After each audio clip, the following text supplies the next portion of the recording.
ଢେଙ୍କାନାଳ ଜିଲ୍ଲା ପରଜଙ୍ଗ ଥାନା ବସନ୍ତପଡ଼ା ଗାଁରେ ଏକ ଅଭାବନୀୟ ଘଟଣା ଦେଖିବାକୁ ମିଳିଛି। ଜଣେ ଭିନ୍ନକ୍ଷମ ଯୁବତୀଙ୍କୁ ପ୍ରେମ କରି ଗର୍ଭବତୀ କରିବା ପରେ ଘର ଭିତରେ ନିଆଁ ଲଗାଇ ଜାଳିଦେବା ଘଟଣା ଅଞ୍ଚଳରେ ଚାଞ୍ଚଲ୍ୟ ସୃଷ୍ଟି କରିଛି। ଅଗ୍ନିକାଣ୍ଡରେ ଯୁବତୀ ଜଣକ ଆହତ ହୋଇଥିବା ଜଣାପଡ଼ିଛି। सूचना अनुसार युवती जनक सुब्रत को प्रेम विवाह करथिबा सह वर्तमान से गर्भवती अछंते। तेबे जातीय कारणरू युवती को सुब्रत प्रतारणा करथिबा मध्य से प्रकाश करिसंते। एने खबर पाई घटना को गुरुतर सहित नै पुलिस पूर्वरो एक मामला रुजु करबा सहित भिन्नक्षम युवती जनक ढेंकानाल सखी केन्द्र रे रखिथिले। मात्र सेठारे युवती जनक आत्महत्या उद्यम करबा परे तांको ढेंकानाल जिला मुख्य चिकित्सालय रे भर्ती करा जायथिला। आउ एठू आरंभ होइथिला प्रेम पई प्रेमिकार अनिर्दिष्ट काल पई धारणा। प्रेमिक घर भितरे धारणा रे बसिथिला प्रेमिका।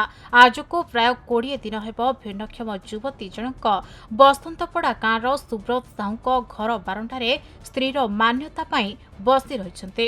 तेबे गतकाली भोर प्राय 4टा समय भिन्नक्षम युवती जनक रहुथबा घरे केही निया लगाई दैथिला।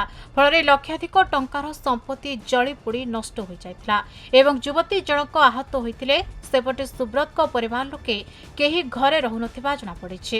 तुरंत भिन्नक्षम युवती जनक न्याय देबा पई ग्रामवासी दाबी करिथिबा बेले पुलिस घटनाटी को गुरुतर सहित नै तदंत आरंभ करिथिबा जଣା पड़िछि।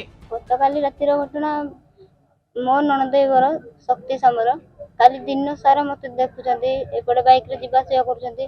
ताकर भी आगुर उद्यम थिला मो स्वामी को मते अलगा कर देचंदी मारि देबा पई उद्यम थिला गुरु भी ताकर मते अलगा कर साला परे मु एठी रहूची। तापर एडू काली गतकाली रातिर शक्ति समर राति 10टा जाके पूरा एपट सेपट जीवा सेवा करंती मते देखंती हेले मु तांकर उद्देश्य बुझी पारेनी। तापर काली राति रे पाला होतले तापर मते निद लागलानी मु सोई नथली। तापर पाला सरी गला परे मु केतले सोई पड़थिली। तापर घर केतले भी निया लागला मु जाननी ए गां लोक माने पार्टी करिवारो मु उठिला परे जो घरटारे मु सोईथिली से घर सेते निया लागि नथिला। हठात कि निया पूरा ऊपर उठी गला एतरे मु उठी आसला परे भितरे मु सोईथिली कबाट लॉक करके कबाटा खुलिली। तापर एडू गुटे निया बुलटे मो लुगा कांडे लागि गला। तापर एडू मासिली तापर नित्या भाई जणे मो लुगा खुलिकी मंथी मते देलारो निया लिबी गला। और विशेष किछि क्षति भी हैनी बस जळा पोड़ा बहुत जोर से होती जेते निया धास बाजी जायछि। मो सासु कहलो मते मारि देबा पछे शक्ति सामलर एकमात्र उद्देश्य मते मो स्वामी को पाखरे रखे देबिनी। से गुरु कहथिले तू रहनी तू चली जा।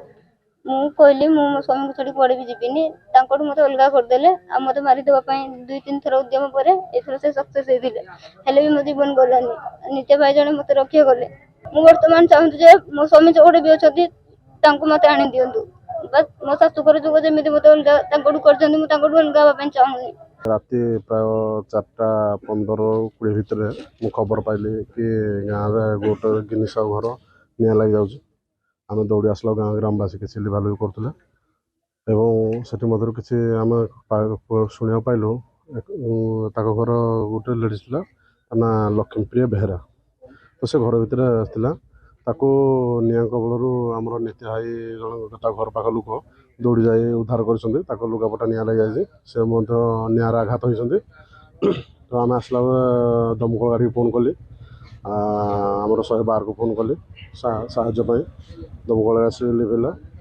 तेणु ये केसटी मुख्यतः हो पारे मत सन्देह लगुच कि से झील आज को प्रायतः मसे है आम गाँव आसी रही ये गिनी साहूर सान पुओ सुब्रत साहू ताको नहीं आसी भल पाइबा केस होते पारे कौन होते से आसी रही से आसला दिन तक केस पास रुजु हो मीडिया फिडिया बाहरी पेपर फेपर बाहरी तो से झील कह मतलब से बाहर को आस कहे मत मारिदेवाई उद्यम कर मत 3-4 थर आसले ना घर भर गोटे किरोसिन धरी से छुरी धरी आसिकना मत जीवन मारदेवाई कर जेहेतु ए केस आईन किसी करें आम ग्रामवासी केमी साहय कर तेणु आम साहय जी कर्तव्य आम ये कर तो से आज रात जाति मनोभाव को लेकिन हाँ निश्चित भाव जाति मनोभाव नहीं यहाँ किसी होपे कि धर किसी प्रेसर थाईपे जहाँफल आज को 20 दिन है 25 दिन है न्याय मिल पार ना।